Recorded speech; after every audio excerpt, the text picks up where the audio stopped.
Aziende e conto-terziste che dipendono in toto dai grandi marchi internazionali e quando le commesse si riducono la filiera va in crisi e la filiera del tessile tra Riviera del Brenta e Cavarzerano in provincia di Venezia, dove insistono eccellenze artigianali, non sta vivendo un momento positivo. Sono 1309 i dipendenti del comparto interessati tra Cigo, Cassa Integrazione Guadagni Ordinaria e Fondo di Solidarietà Bilaterale dell'Artigianato, ammortizzatori sociali erogati per sospensione o calo dell'orario di lavoro connesso alle difficoltà delle imprese. Per la Femca CIS c'è in gioco addirittura la tenuta del comparto. Nel dettaglio sono 765 dipendenti interessati dalla Cigo per una trentina di aziende dislocate tra Riviera del Brenta, Milanese, le aree intorno a Mestre sino al Veneto orientale. Sono 63 invece le richieste di FSBA, 12 di quest'estate, per un totale di 544 lavoratori e le richieste non si concentrano solo nei periodi di cambio stagione, ma si estendono per tutto l'anno. Sta cambiando anche il modo di fare imprenditoria, sta cambiando un po' quel sistema che queste piccole realtà sono veramente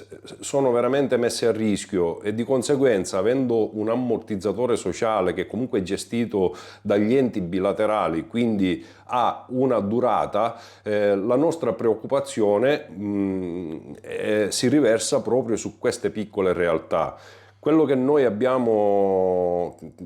mostriamo fortemente come dato preoccupante è quello sul Cavarzerano, perché già nell'arco di un decennio abbiamo subito una riduzione di circa un 40% dei laboratori esistenti in quel territorio, ma che comunque quel restante 60% dipende da grandi marchi e questi marchi stanno anch'essi riducendo fortemente le commesse da distribuire al territorio. Ecco,